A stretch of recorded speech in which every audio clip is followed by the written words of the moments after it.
Good afternoon / early evening, everyone.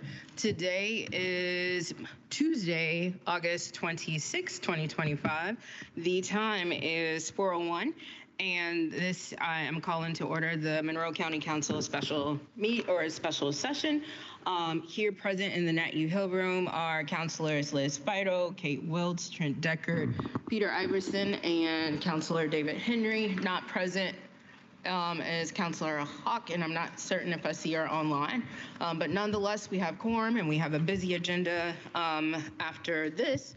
So first up, we will get started. Next up on the agenda, we have the adoption of the agenda. So council members, is there anything that you would like to amend on this agenda for this meeting? All right. Madam Chair, I move adoption. Okay. Second. All right, we got a motion and a second to adopt the agenda as presented. So since we have a quorum here, nobody participating online, all those in favor of adopting today's agenda as presented signify by saying aye. Aye. All those opposed, same sign. All right, motion carries. Next up, we will have the request for approval of Resolution 2025-35, the approval of a tax abatement for Simtra US LLC. And with us is Jeff Cockrell. Welcome. Thank you, and thank you for having this meeting. I appreciate you guys working this into your guys' busy schedule this time of year. What we have in front of you is a tax abatement resolution. The tax abatement resolution it covers the property is located at the old GE site. I think it's probably the corner of Profile Parkway and Curry Pike.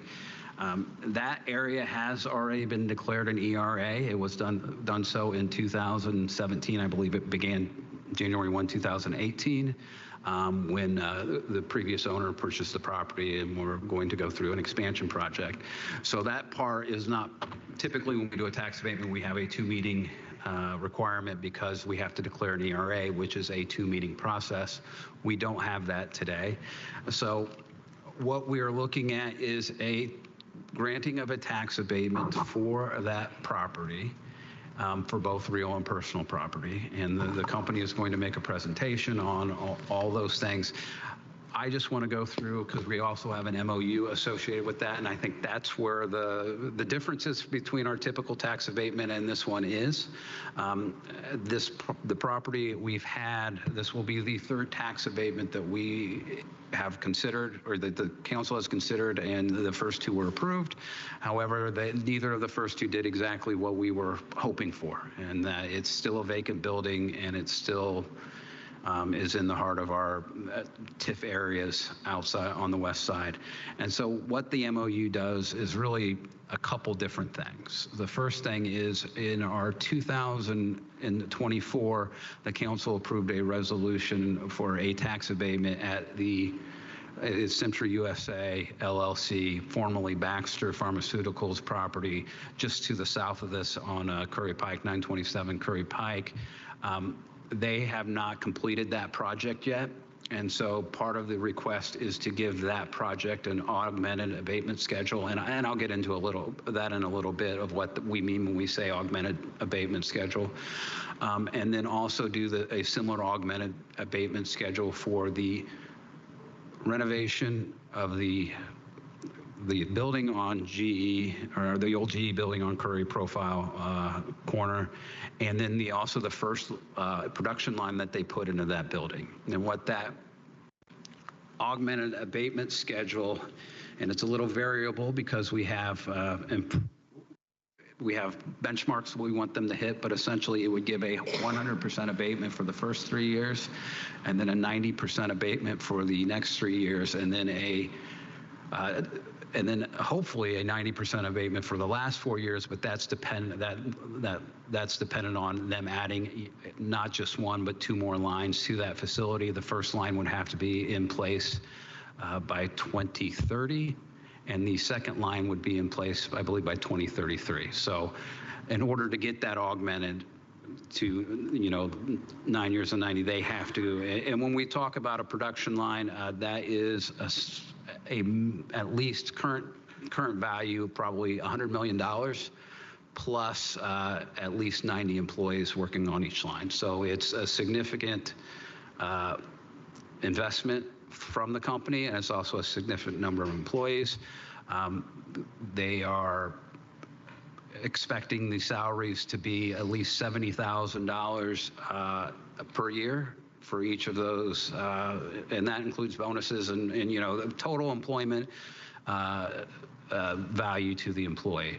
So that's kind of the expectation and what is written in the MOU as far as what the abatement means and things like that. I will point out that we did do some differences in some of the, we defined substantial compliance a little tighter in this document. We said it's substantial compliance. We understand if there are physical damage caused by weather. If the tornado tore down the building, that's a justification for not having the employment. And if there is a war, that is a justification for not having the employment.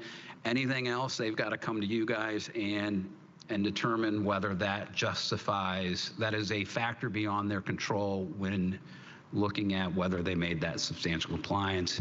If they are not in substantial compliance, and we define that as 90% of what they promised, and their abatement value will be reduced by whatever deficiency there is. So I think that's different.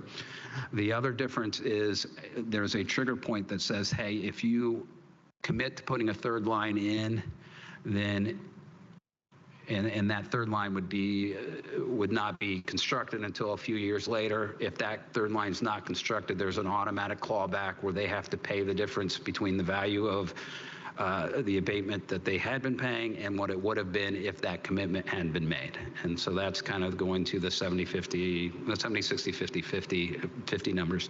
So we've got that as kind of clear cut. Hey, here's the expectations, here's the values. And so the other thing I'd like to say is this is in the Curry Profile TIF district. And so I discussed this with the Redevelopment Commission at their last meeting. And what we discussed was, this really is fitting the whole purpose for the creation of that TIF district, which was to get this building back into use and back into productivity for the county. And because it's in the TIF district, if you guys choose to approve this tonight, it will still go to the county commissioners on Thursday, because they are required to approve a statement of benefits for tax abatements within a TIF district. If you have any questions for me, I'm more than happy to answer them. If not, I will get my screen share going and put up the company presentation and let them come and let you know what they're doing. Does anybody have any questions on the council? Just real quick, did you say that average salary is 70,000 or 70? Correct. Okay.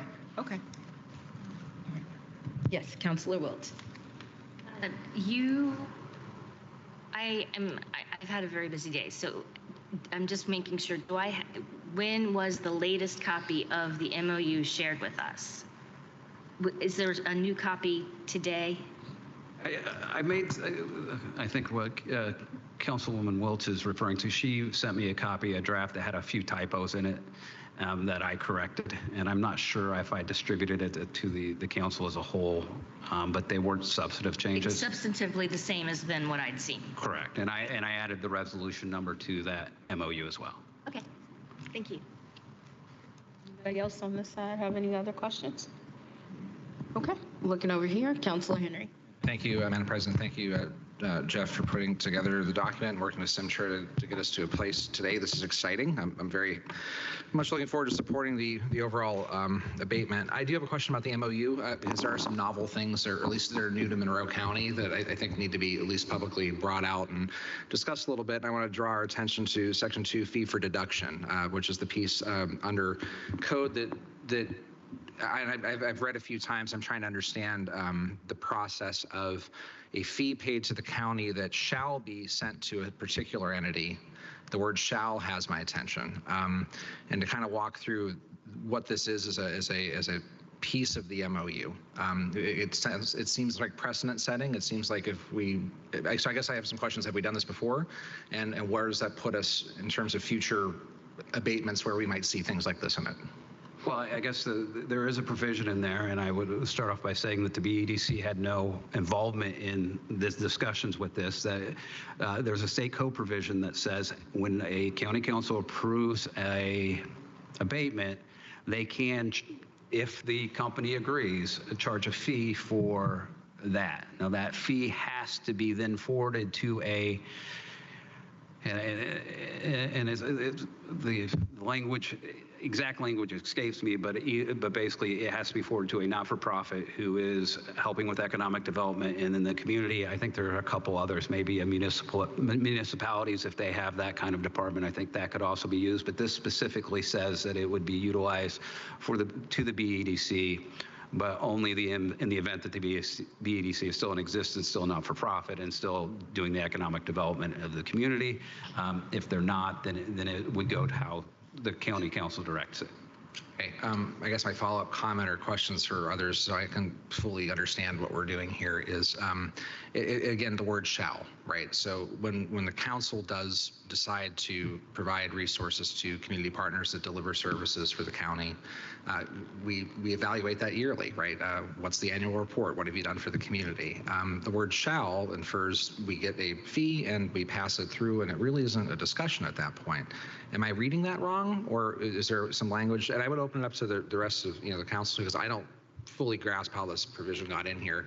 So I'm just, and it's not about the entity mentioned, it's about the process that we're establishing that I have questions about. Well, I think the shall is there because the statute has a shall in it, okay, right? So it is a mechanism that the state legislature gave to the county to maybe utilize some of these abatement proceedings as a way to help support kind of the companies who help support the businesses. I mean, particularly, I think as we go through tax abatement, our local history has been that the BEDC has done a tremendous amount of legwork, and it does a tremendous amount of facilitating when we're dealing with these types of activities. All right, Councilor Decker.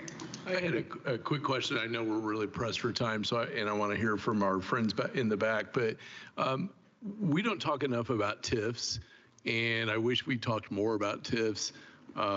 My question for you is, the original goal with TIFs was, and I'm going to try to say this in layman's terms, and you tell me if I've got it right, was to take an area such as this on Profile Parkway and to juice that towards growth, development, jobs, more growth, development, jobs. That's why one TIF's got STEM dollars that go to RBBCSE. Am I saying this right? I think from a local perspective, you're absolutely correct. I think there are other mechanisms that you could focus on, other items such as investment amounts and things like that. But locally, we have always focused on the creation of wages and jobs. All right, thank you.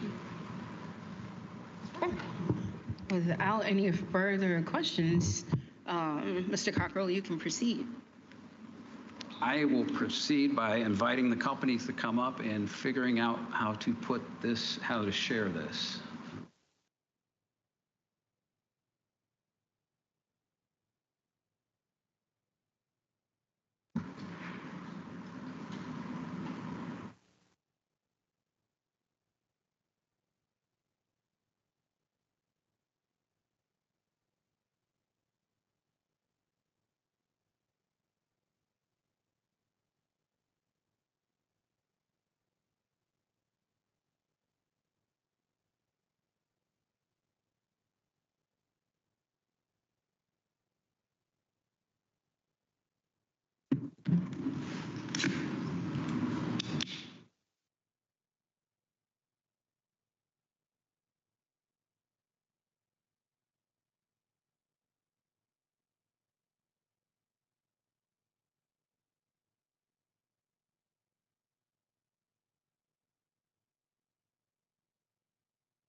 Are you ready to proceed?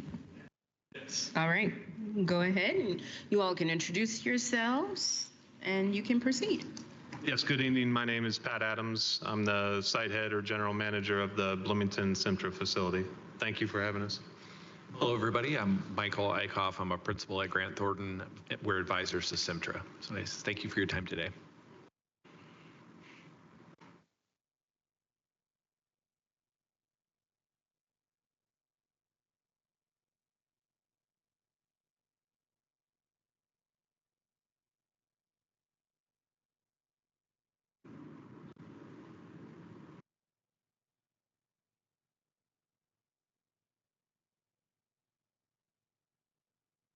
And scene. Very good. Okay, just a point of note. Well, you heard about two different expansions we have going on. We'll refer to the new GE site as Project Park, and then the other expansion that currently exists and is underway as Building H throughout this. So if you'd like to advance. So just a little bit about Simtra. I know we're pressed for time. I won't belabor this, but those that don't know, we're a CDMO, a contract development manufacturing organization, focusing on parenteral or sterile injectable products. Simtra as a whole has two sites, of course, one here in Bloomington in Monroe County, another one in Halle, Germany. And we operate from clinical development, formulation development, all the way through commercial manufacturing. The two sites as a whole consist of about 2,200 employees. We have this number here of 1,259, I think, is into July. We're at about 1,300 here in Monroe County. 684 of those which reside in Monroe County, equating to about $50 million in payroll yet so far in 2025. We've invested about $87 million in the year 2024, and we have we have 298 CapEx dollars committed with the expansions we have going on. And we are we believe, the third largest private sector business in Monroe County.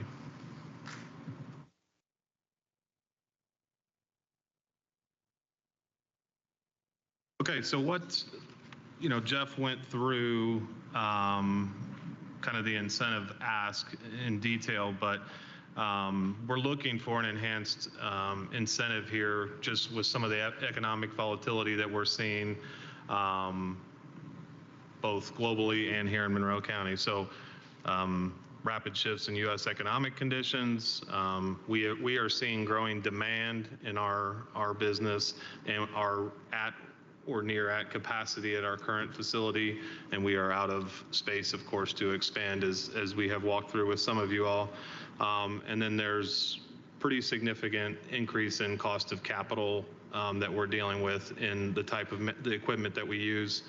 And just as a comparator, there were other considerations for location for this expansion, some of which did not have property tax at all. Some states which did not. So this would allow us to, of course, keep operating costs and remain competitive, and allow those funds to go into our expansion and move at a rapid pace, I would say. Of course, redevelops a vacant facility, benefiting the community, and then it positions us with the size of the facility, for significant, I'll say, future advancement or expansion as well. So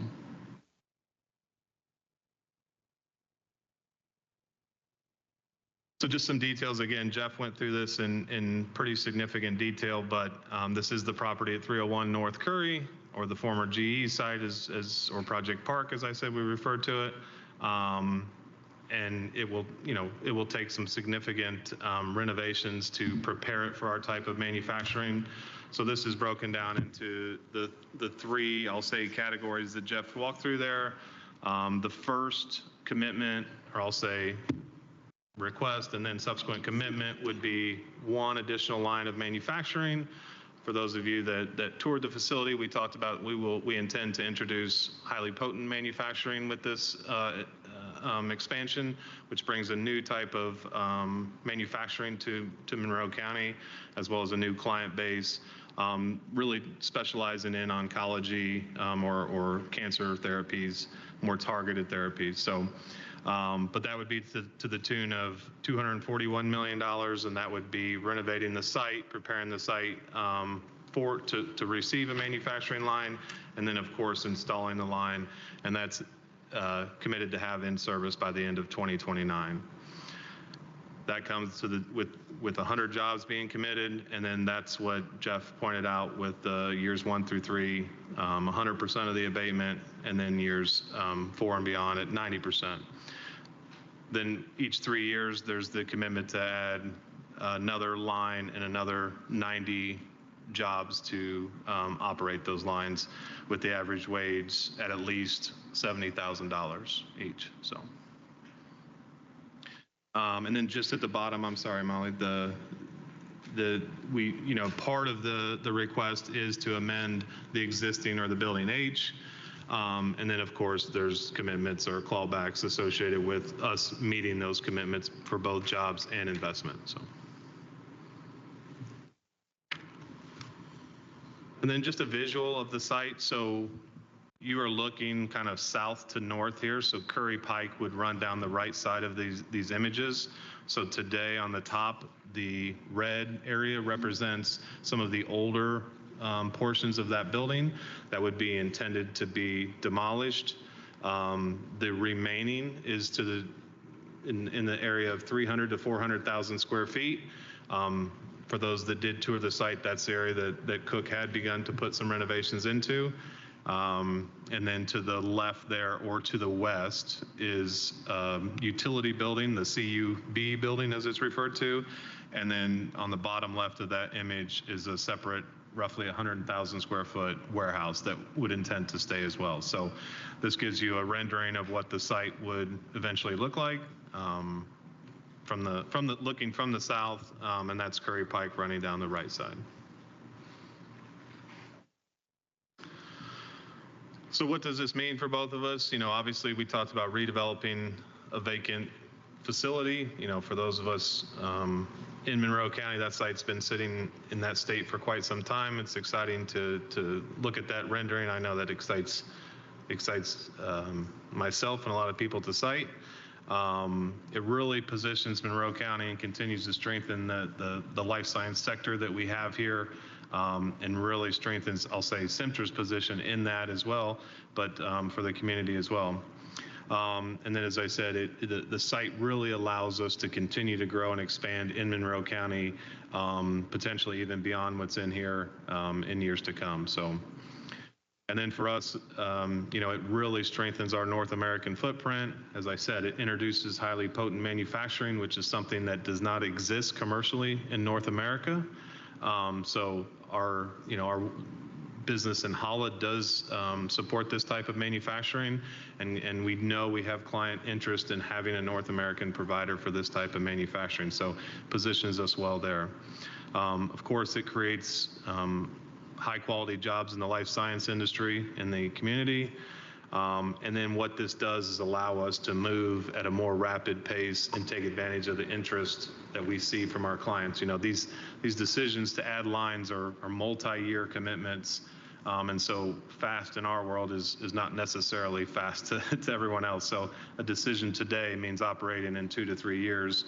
But this allows us to take advantage of this opportunity that exists right now in a more rapid pace, and commit that capital quicker. So just some takeaways. I think we've had a couple of abatements in the last handful of years. We've generally exceeded the commitments that have been part of those.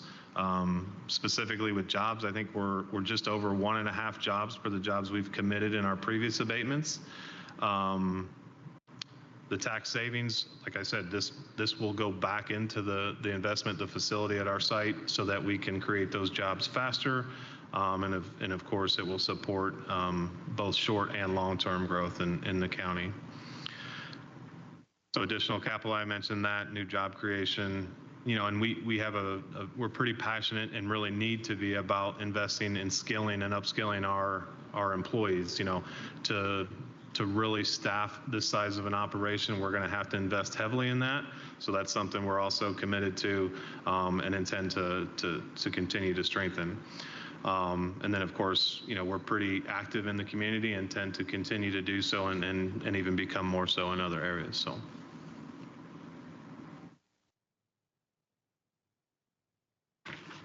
Concludes our presentation. So. All right. Thank you very much. And for the record, Councilor Hawk has joined the rest of us here. So all 7 council members are present.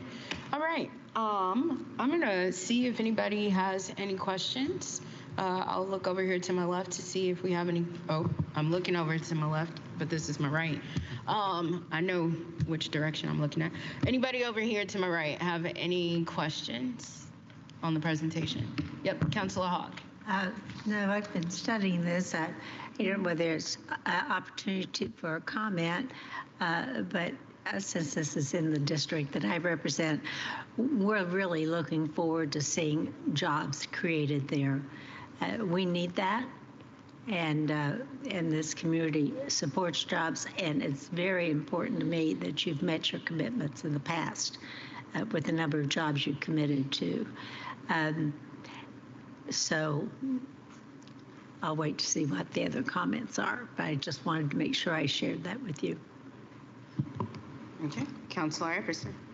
Thank you all for being here. We really appreciate your time and coming out and joining us this evening. I was one of the fortunate few that got to be on site and take a tour.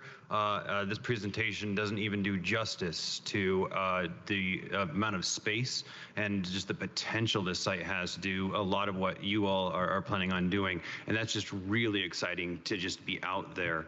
And I'm also really excited to hear the talk about branching out into the oncology sector. As I think we mentioned when I was out there, the IU Simon Center up in Indianapolis is Indiana's only NIH cancer center.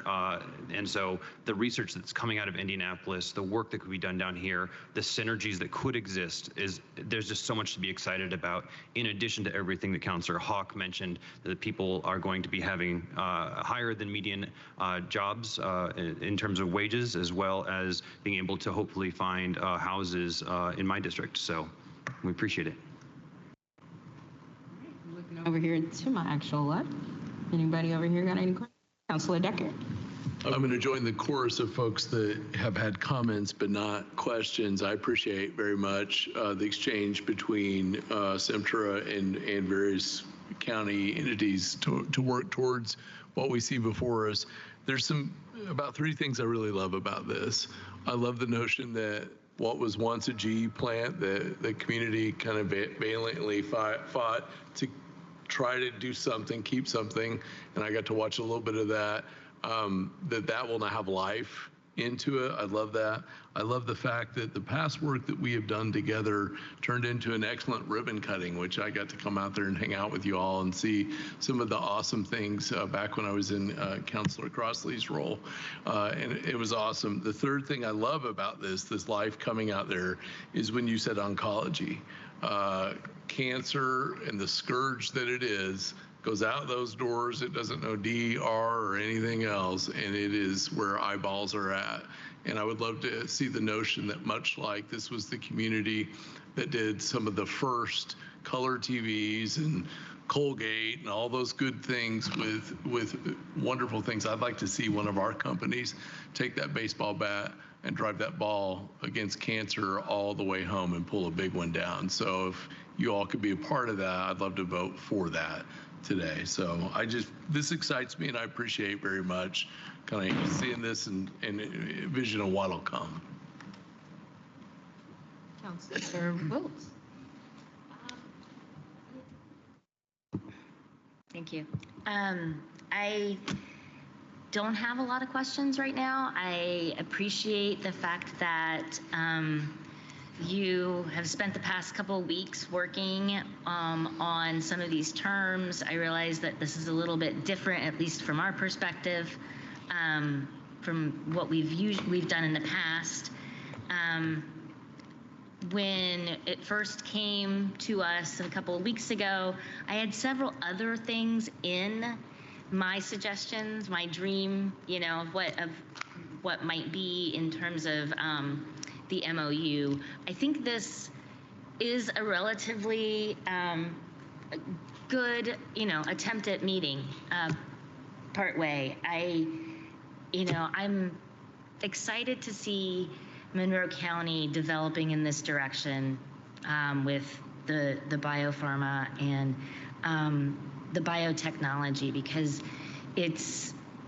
I remember 25 years ago when I had to look up what biotechnology meant because I was being pulled into a project in grad school or something, and promoting biotechnology, and it was brand new. And just to kind of see that it's what's driving so much of our quality of life, it makes me excited. So I don't have any specific questions, although I'll reserve the right to circle back. Thank you. Councilor Fyfe? Okay, all right. So now is the time to circle back and look, since everybody is diplomatic right now. I'm going to look over here to the right, and I know Councilor Hawk, you said you wanted to circle back, so now is your time to do so. Right. I'm just, with the information we received yesterday, I believe it was, it's saying an average of the 9 new jobs will be over 70,000 per year. And yet I received something that said something other than that. So was this including like benefits or some kind of bonuses or something? That should be average salary, it's bonus and salary. It's not all fringe. I think the difference is, if I may, it's median versus average, and the average is 70. The median was a different number. Right. I just remember seeing something. I wasn't real sure. We've had a lot of things to study lately. It's hard to keep them all separate. So thank you for that answer. Okay. Anybody else on the side? Okay, so then I'm going to circle back over here for any final comments.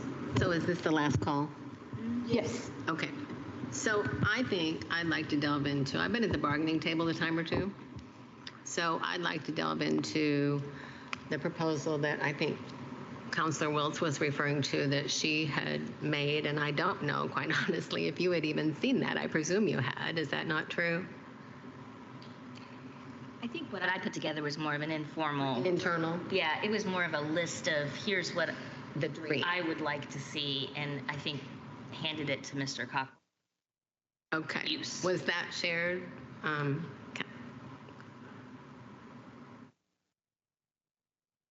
Or discussed? It didn't have to be shared or discussed. Well, I didn't share the actual email, but we did discuss everything in that email. Okay. So I'd like to know more of your thoughts about, like I said, I've been at the table before, and so you have one side here, and the goal is to kind of meet somewhere in the middle, and I'm not sure I find this the middle. So I'd like to hear more about the company's take on what it was that you didn't think you might be able to accept in that sort of first proposal. Does that make any sense? I don't know that I saw the full proposal. I might need to. I think the major item that isn't in this agreement that was in the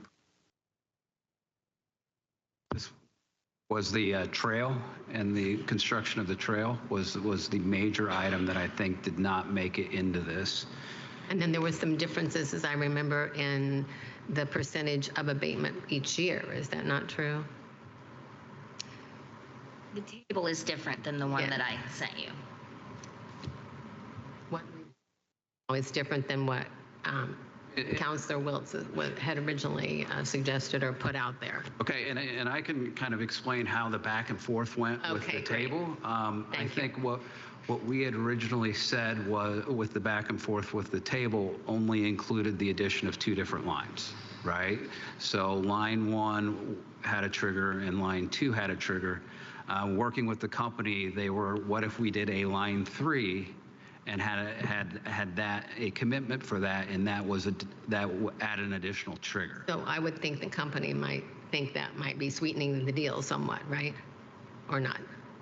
I think it's sweetening the deal on both sides would be, Okay. would be how. I just wanted to know where everybody was coming from. How I felt about it. I think from my perspective, getting that third line in was a way, and touring the facility, I think particularly, is that, you know, that third line almost makes it so they have to use both floors. Yes. In my mind, I don't know if that's true or not, but that's kind of where my mind was headed, and I think. You know, at 100,000 a line, getting the total investment north of $350 million was about as hard as I think was reasonable for me to push. I'm glad you explained that. I appreciate the backstory on how we got to this version. I'll put it that way. Was there, man? Yeah, go ahead. Was there an issue with the trail that, I mean, No, I don't think there's any issue with the trail. We're pretty early in the planning phase, as you could imagine. I think the request was to complete it out to Curry Pike. to connect it Or to connect. an existing trail that we have, which is just down, it's easy. I don't think we have any fundamental issue with that. We haven't planned that far yet with the property, so. Yeah, Councilor Decker. Just a quick follow-up. As you look at that site and that property, let's say beyond even what is talked about here, do you see opportunities to expand maybe even beyond this around there? Because I always want to encourage that while we have you here. Yeah, so the property and the space would allow that depending on the configuration of equipment we put in. So when we toured, we talked, you know, syringe fillers take up footprint X. If it's all vial, like the highly potent would be, we have associated lyophilizers that are with that, takes up a much larger footprint. So the mix of type of equipment, which will largely be driven by the client interest, could significantly impact that number. But 3 lines does not, I'll say, commit the entire square footage of that facility. So yeah. And then there would, of course, be green space that, you know, we could approach if need be, but. All right. And I'll just say, because I haven't really had a chance to weigh in yet, I appreciate the discussion and I appreciate this process. And I know I was able to speak to Mr. Eichhoff and Jim Pearl from the BEDC regarding affordable housing, because I do appreciate the fact the jobs are coming in. But again, as I've mentioned to you, and I've said several times before, one of the biggest things that we have, which is an issue, is affordable housing. And as we learn so many different times and a lot of things that we've talked about with our long-term finance committee meetings and whatnot, we continue to hear that we have to help ourselves. And the way that we can help ourselves is a way to make some type of affordable housing. And I know that that's not really, like, you're not solely responsible for that, and it's the elected and the powers that be and some commissions, and I really hope that those folks are watching these meetings and will watch on Thursday when this goes to the commissioners for final approval. But I really wish that the powers that be could understand that this opportunity that we have will create a lot of positions, and we want to be able to attain those positions and have those folks stay here and have that economic development continue to manifest in Bloomington and Monroe County. So as we continue on with this, and I'm definitely in support of this, I want to be able to work with you all and other powers that be to really try to figure out how we can continue that development and that growth. Obviously, we know the city of Bloomington is, that's a concern for them, but we have to help ourselves here in Monroe County, and I really want to see how we can do that. So would love to see how we can continue to, you know, work down that path. You know, even some land trusts that we had talked about before. I know the county, we've talked about that before, and then we just kind of let that just kind of simmer a little bit. But this, I think, is a really great opportunity for us to talk about that. So I appreciate that. All right. Looks like that's it. And looking around to see if there's anybody else that has any questions or comments. Yes, Councilor Hawk. Yes, just wanted to mention that some of the neighbors for the neighborhood have mentioned that they hope that there's assistance when you're changing hours and people are leaving and there's going to be a lot of traffic backup and so forth. And they're just wanting to make sure that there's going to be somebody to assist with that traffic coming in and out of your plant during times when they exit. Have you thought about that?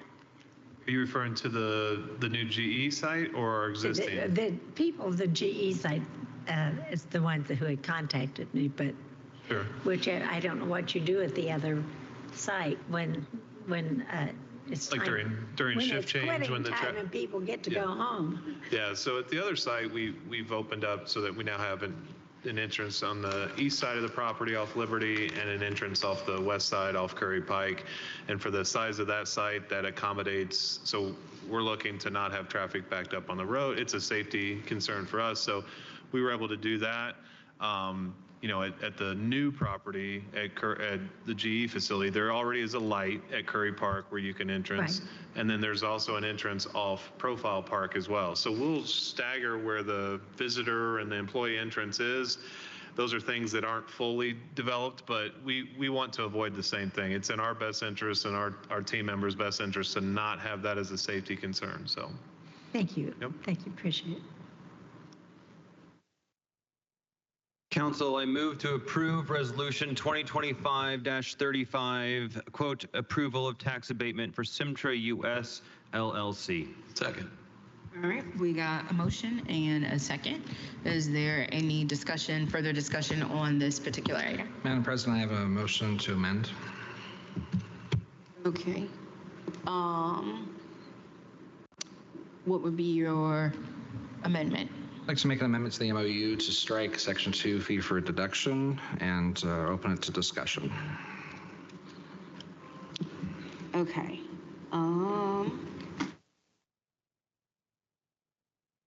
Second on that one.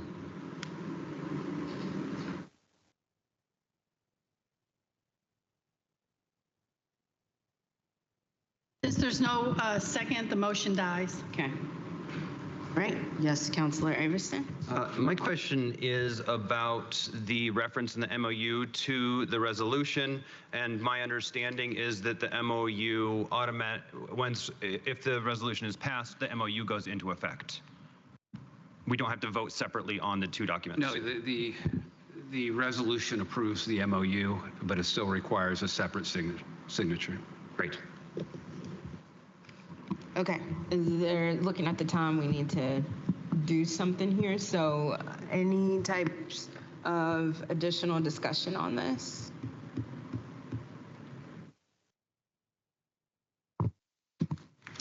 All right.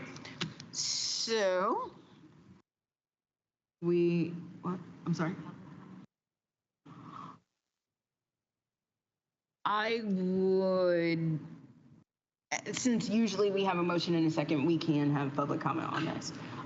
But I would also preface the conversation of we literally have to stop, take a little bit of time to transition into our next budget season or our first budget hearing. So if you do have public comment on this particular item, you can please come up to the lectern here in the Nat U Hill room and you can have up to 3 minutes. Or raise your hand via Teams. All right. Hello. All right. Good afternoon. Thank you so much. My name is Jen Pearl. I'm president of the Bloomington Economic Development Corporation. We've been really pleased to work with the county as well as the company on the proposal on the table. Also wanted to thank council for all of the time that you've put into this, as well as to Simtra and the whole Simtra team that actually showed up as well today. We're really excited about this expansion for a few reasons that I wanted to bring additional context to. Number one is positioning Monroe County in the life sciences industry. Indiana is actually #1 in the country, according to BioCrossroads in 2024, for pharmaceutical and life sciences exports. This really advances the company in that direction and our community. on wage growth, the average of $70,000 a year is actually higher than Monroe County's median household income, which is at $58,970, and the Indiana median household income of just shy of 70. So that's very significant. And then in terms of broader economic impact, according to BioCrossroads, pharmaceutical preparation manufacturing has the following multipliers in Monroe County. Roughly 2.4 jobs would be created for everyone at Simtra, and every dollar spent by Simtra would lead to $1.40 spent elsewhere in the region. Those are induced as well as direct, indirect, and other jobs that kind of are add-on as they may contract with others around the region. And then finally, the significance of the redevelopment. I think you had sort of touched on this. The sheer magnitude of the site, bringing it back online, bringing new life into that for the community is incredibly significant. And your investments in other redevelopment sites that you've seen at Otis and elsewhere in the community, that pays dividends for decades to come. So we really greatly appreciate all of your time and honestly, all of the conversation back and forth about what works for everybody, because that's really what gets us to a better place as a community. So thank you for your time and for your consideration. Thank you. Very happy to hear the 2.4 job addition. All right. Are there any other people in the Nat U Hill room that has any public comment, or if you are on Teams, raise your hand. All right, and seeing none, since we have a motion on the floor, Michelle, can we please have a roll call vote? Counselor Iverson? Yes. Counselor Deckard? Yes. Counselor Feidel? Yes. Counselor Wiltz? Yes. Counselor Henry? Yes. Counselor Hawk? Yes. Counselor Crossley? Yes. Motion passes unanimous. All right, thank you. Thank you very much. Appreciate it.